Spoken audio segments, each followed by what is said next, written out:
Group পর্বে একটাও match না হারা বা অপরাজিত থাকা সাউথ আফ্রিকা সেকেন্ড সেমিফাইনালে নিউজিল্যান্ডের কাছে হেরে গেল 50 রানের ব্যবধানে।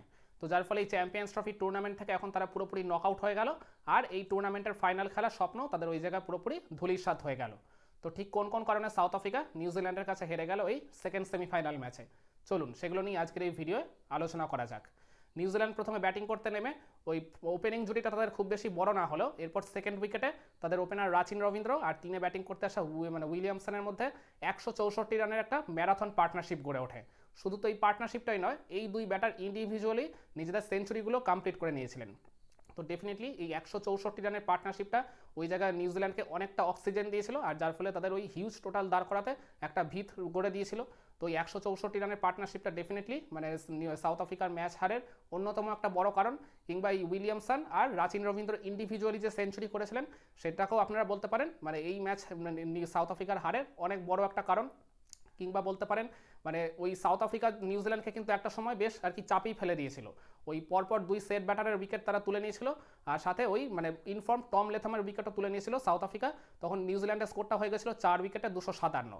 তো এরপর ফিফথ উইকেটে ওই ড্যারিয়েল মিচেল আর ওই ক্রিজে নতুন আসা গ্লেন ফিলিপসের মধ্যে আবার 57 রানের একটা পার্টনারশিপ গড়ে ওঠে।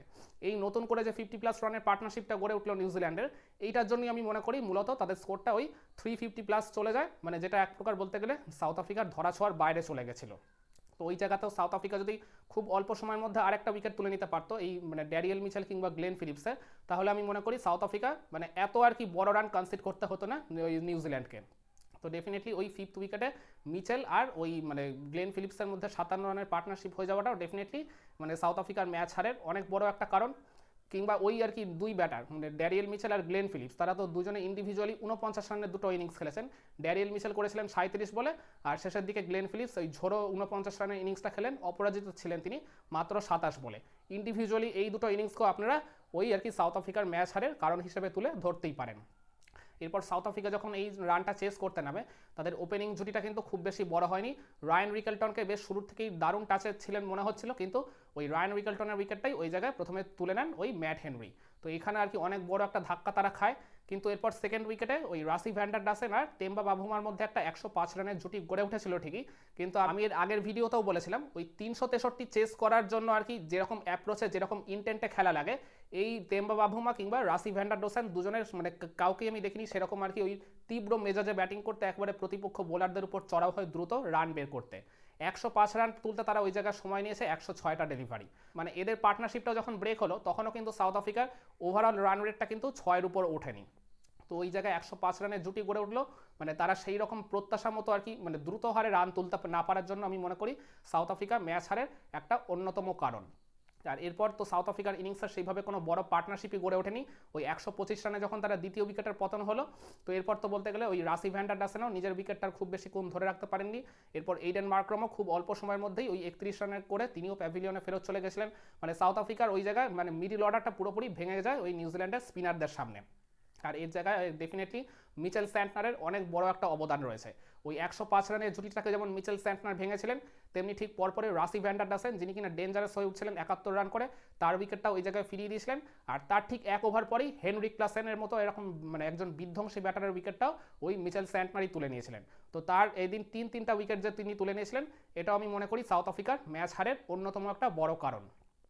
আর এরপর ওই যে বললাম সাউথ আফ্রিকা 200 রানের মধ্যে 6 উইকেট চলে গেছিল, ওই 125-এ 1 থেকে 206 হয়ে গেছিল তারা।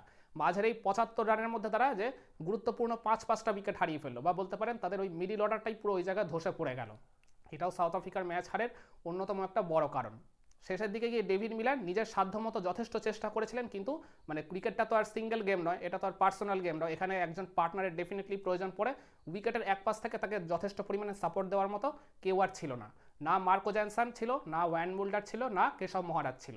তো এই নিচের দিকের ব্যাটাররাও যদি ওই জায়গায় ডেভিড মিলারকে একটু সাপোর্ট দিতে পারতেন, তাহলে আমার মনে হয় মিলার ম্যাচটাকে আরেকটু হয়তো ক্লোজ নিয়ে গেলেও যেতে পারতেন, বা আরেকটু হয়তো জমজমাট একটা লড়াই আমরা দেখতে পেতাম।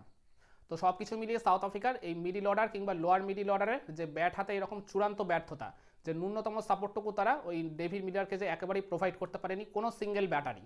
তো আমি মনে করি এটার জন্য সাউথ আফ্রিকা কিন্তু ম্যাচ হেরেছে। রান চেস করতে নেমে সাউথ আফ্রিকা দীর্ঘ একটা সময় পর্যন্ত ম্যাচের মধ্যেই ছিল, যতক্ষণ ওই বাভুমা আর ওই রাসি ভ্যান্ডারডাসেন ব্যাটিং করছিলেন, কিংবা বাভুমা যখন আউটও হয়ে গেছিলেন, তো ওই ভ্যান্ডারডাসেন আর ওই এইডেন মার্ক্রামের মধ্যে যখন আবার একটা 36 রানের পার্টনারশিপ গড়ে উঠেছিল, তখন আমি মনে করি বেশ ভালোভাবেই ম্যাচে ছিল সাউথ আফ্রিকা।